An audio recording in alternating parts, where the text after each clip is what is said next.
there, welcome back to Creatively Crafted Life. My name is Melanie and today is a start of my 12 days of Christmas leading up to December 25th, and I thought it would be fun to do a number of different projects using Christmas 6x6 paper pads. So as in everything, I always have way too much of stuff, and I have a lot of 6x6 ish Christmas pads. I'm just going to show you what I've got in here. Basically anything goes for this mini series. We're going to do a little bit of everything, so I'm hoping to do some home decor, tags, cards, mini albums, art journaling, you know, if it involves paper, it's up for grabs. So I've got a few paper pads that have some really cute images on them. I usually use these for making cards. I've got some loose 6x6 papers. These would be great to use those up. I've got an authentic paper pad. It's called Tradition. I've got a Kaiser Craft. This is called Glisten. Authentic Winter. Christmas Basics from Die Cuts with a View in the Winter Basics in blues.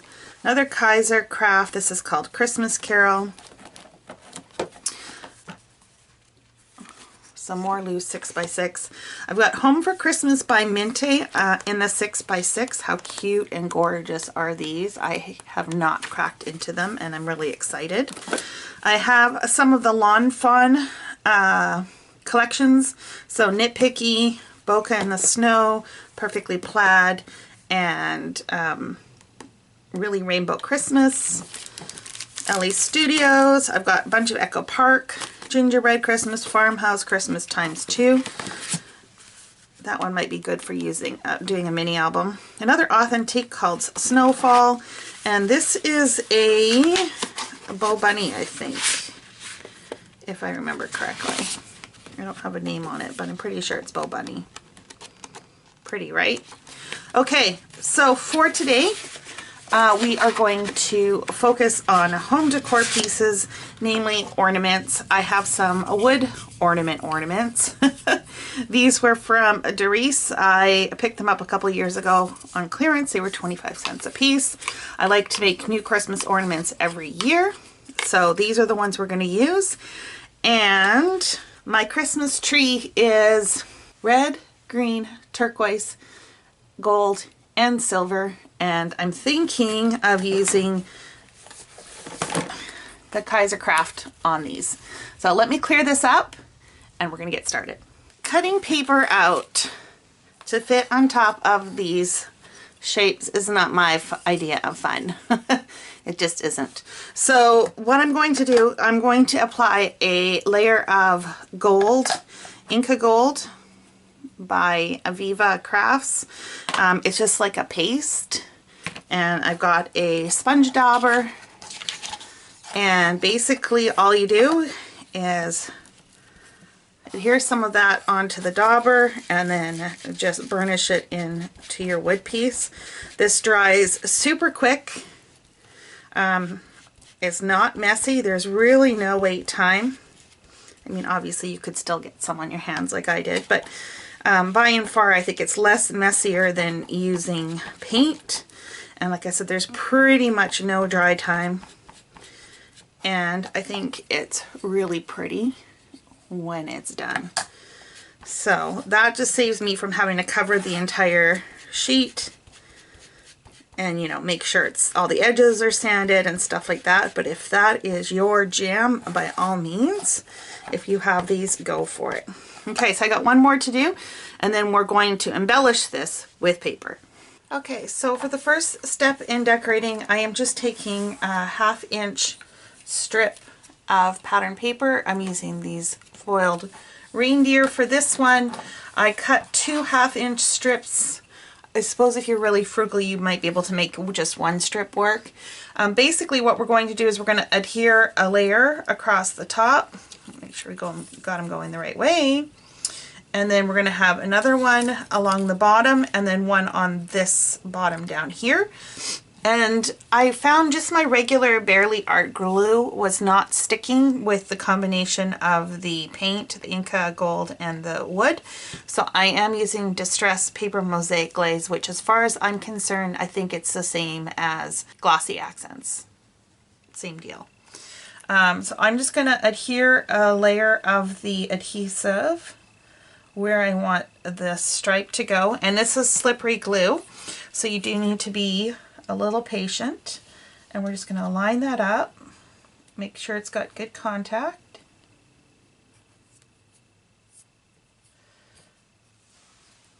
Just like so, and we're just going to leave it. And we're just going to let it settle before we do any trimming. We're going to do one across the bottom. And for this one, actually I do need to trim.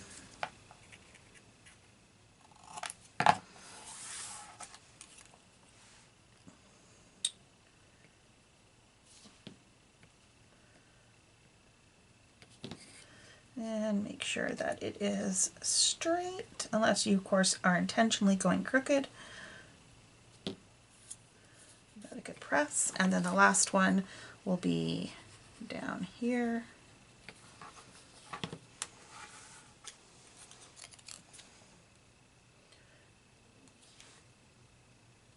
And just like so.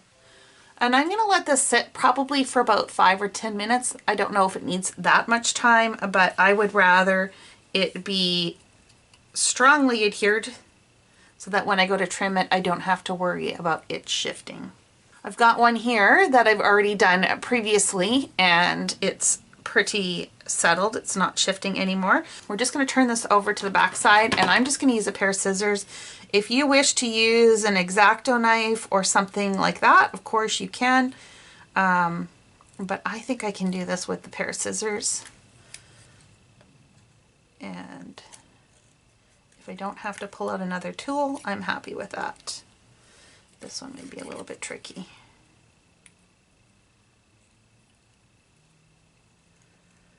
So I'm just lining the edge of my scissor with the edge of the ornament.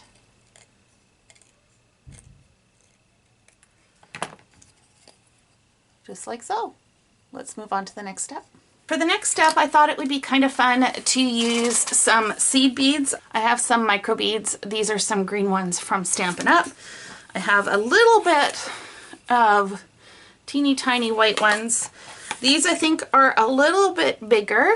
Not so much micro, but they are pretty tiny. I just picked these up at Hobby Lobby when they were on sale. Either of those would work, but I think I'm going to go with the green just to add a little bit of jazz. And what I'm thinking of doing, applying a bead of Glossy Accents along both edges of the paper and around the stars, and then attach the green over top, and then we'll just let it dry. And it's okay if it's not perfect. I don't care if it's a little bit chunky. All of that is okay with me.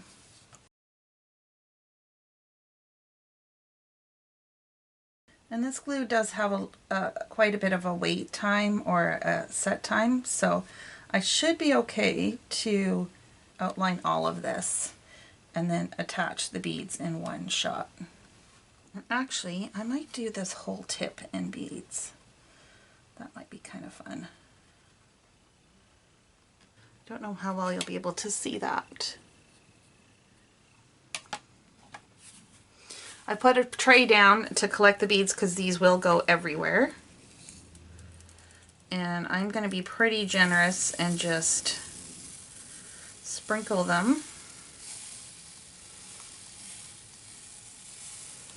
all over. And just again, like I said, because I have the tray down.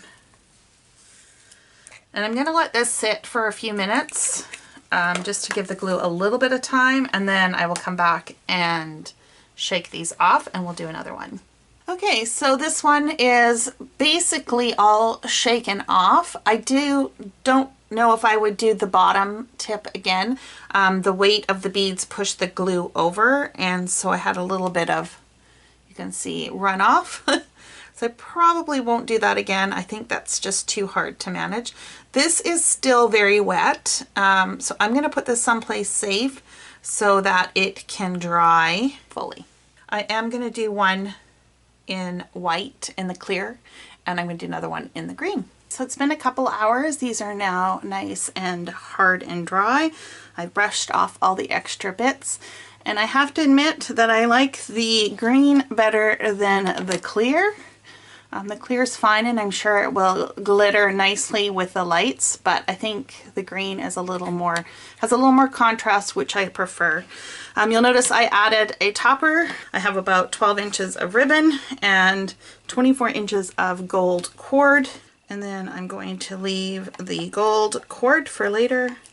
I am going to turn this upside down. I don't know why, but tying my bows upside down helps me get the tails going in the right direction. So I will often do that.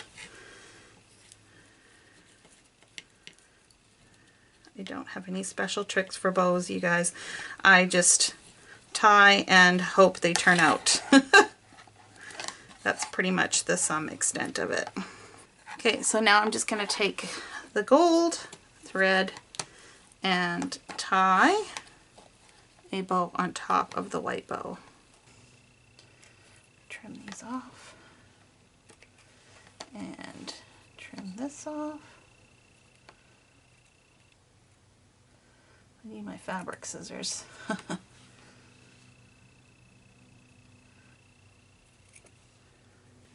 And there we go. So we've got 1,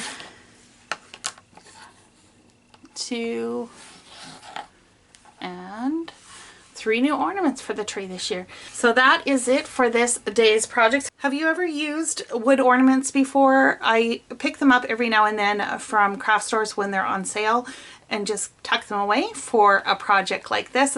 It's kind of fun to do a couple every year.